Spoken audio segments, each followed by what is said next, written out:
सुश्री इकरा चौधरी जी, please आप बोलिएगा। धन्यवाद सभापति जी। मैं सबसे पहले दाद देना चाहती हूँ इस बिल के टाइमिंग की कि अभी ईद की रौनक बुझी भी नहीं थी और हमारी जड़ों पर एक नया फरमान लाया गया। पहले उत्तर प्रदेश में मुसलमानों को नमाज पढ़ने पर रोक लगाई और फिर सौगात में ये बिल लाया गया। निसार में तेरी गलियों पे है वतन, जहाँ चली है रिवाजो गैर कि कोई ना सर उठाकर चल सके। मैं सभापति जी आपको ये बताना चाहती हूँ कि ईद के मौके पर एक विधवा महिला अपनी लड़की के साथ मेरे पास आई और उसने बताया कि वह एक वक्फ की प्रॉपर्टी में रहती है, वही उसके सर पर छत का काम भी करती है और उसकी रोजी रोटी भी वहीं से आती है। वो इस बिल को लेकर इतनी फिक्रमंद थी कि कहीं उससे वो उसकी संपत्ति ना छीन ली जाए।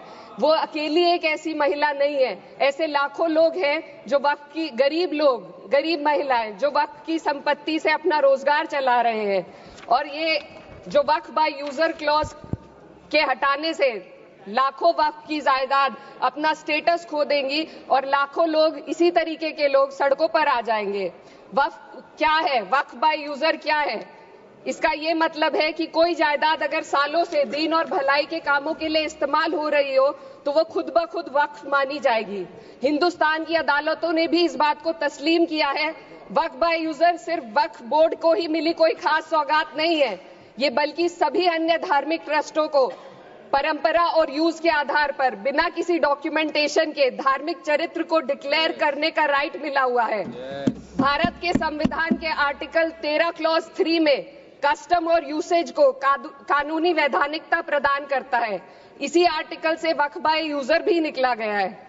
इस बिल के कानून बनने पर वक्फ बोर्ड तो इस प्रोविजन से हाथ धो बैठेगा, लेकिन अन्य धार्मिक ट्रस्टों को यह सुविधा जारी रहेगी। इससे भारतीय संविधान के आर्टिकल 14 और 15 का सीधा उल्लंघन है, जो धर्म और जाति के आधार पर भेदभाव और कानून के सामने सभी की बराबरी पर जोर देता है।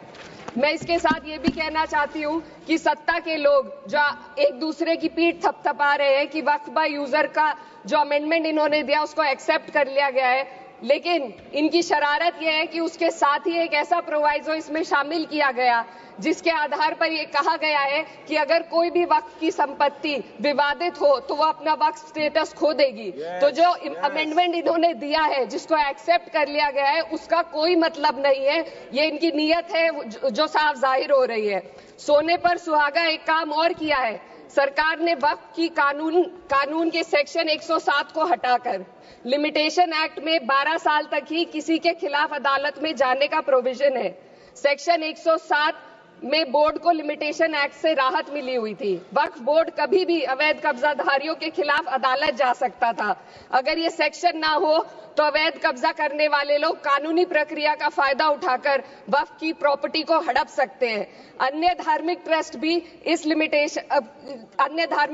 पर भी ये लिमिटेशन एक्ट लागू नहीं होती, तो फिर वक्फ बोर्ड के साथ ये सौतेला रवैया क्यों किया जा रहा है? धर्म को देखकर दोहरी नीति क्यों अपनाई जा रही है? सेक्शन 107 और वक्फ बाय यूजर को अगर एक साथ पढ़ा जाए तो इससे लाखों वक्फ की प्रॉपर्टी पर कब्जा किया जाएगा। इसलिए ये बिल मुसलमान की भलाई का नहीं बल्कि उनके वजूद और विरासत को मिटाने का बिल है। हिंदुस्तान में बहुत सारे धार्मिक ट्रस्ट हैं जिसमें उस खास मजहब के लोग शामिल होते हैं और उसका इंतजाम करते हैं, और ये बात समझ में आने वाली भी है क्योंकि जो व्यक्ति अपने मजहब के रीति रिवाज को जितना अच्छे से समझ सकता है किसी अन्य मजहब का व्यक्ति नहीं समझ सकता। आर्टिकल 26 क्लॉज 2 के तहत धार्मिक संप्रदायों को अपने मजहबी इदारों के एडमिनिस्ट्रेशन का हक देता है, लेकिन वक्फ बोर्ड के बारे में इसको उल्टा किया जा रहा है। Sir 2 minute sir please 2 minutes. सरकार इसे एक सेक्युलर बॉडी मान रही है और इसमें गैर मुस्लिमों को शामिल करने की बात कह रही है। आपके मुंह से सेक्युलरिज्म की बात सुनकर अच्छा लगा, लेकिन अगले ही पल ये भ्रम टूट जाता है क्योंकि आपको सिर्फ दान देने के लिए प्रैक्टिसिंग मुस्लिम का आपने क्लॉज डाला है, लेकिन बोर्ड में बैठने के लिए मुस्लिम होने की कोई आपकी क्लॉज नहीं है। तो इससे आपकी जो दोहरी नीति है वो साफ जाहिर होती है। ये वही सरकार है जिसने राम जन्मभूमि ट्रस्ट में ये लिख दिया कि जिला अधिकारी भी अगर होगा तो हिंदू होना चाहिए। कोई मुझे बताए कि वहां पर सेक्युलरिज्म का रस क्यों नहीं घोला गया। सर, आखिर में मैं अपनी बात को खत्म करने से पहले महिलाओं का मुद्दा बार बार उठाया जा रहा है। सरकार का कहना है कि बोर्ड में मुस्लिम महिलाओं को रिप्रेजेंटेशन देंगे। इस कानून से पहले भी मुस्लिम महिलाएं बोर्ड में मेंबर रह चुकी हैं और मिनिमम 2 का प्रोविजन था, उससे ज्यादा भी हो सकती थी। सर, मैं ये कहना चाहती हूँ कि सरकार ने महिलाओं के लिए ऐसा कौन सा नया काम किया जिसका ढिंडोरा सरकार का हर सदस्य पीट रहा है।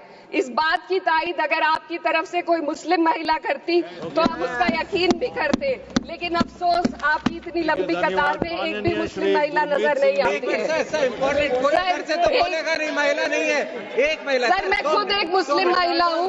मैं सिर्फ एक मैं माइनॉरिटी महिला हूँ। इस सदन में हम सिर्फ 2 महिलाएं हैं और उस नाते से मैं ये बात कहना चाहती हूँ कि इस बिल के माध्यम से मुस्लिम महिलाओं को कुछ नहीं मिल रहा है। ये हमें कुछ नहीं देना चाहते, सिर्फ टोकनिज्म हमारे नाम पर बनाकर एक नैरेटिव मीडिया में चलाना चाहते हैं। तो ये बिल मुसलमान की भलाई का नहीं, उनकी पहचान को मिटाने का है। सर, अंत में मैं बस यही कहना चाहती हूँ कि कागजों की कैद में बस नाम रह जाएंगे, वो जो हमारे थे सिर्फ दावे में रह जाएंगे। इस बिल के द्वारा मीठी ईद के जायके को कड़वा करना, यही असली सौगाते मोदी था। बहुत बहुत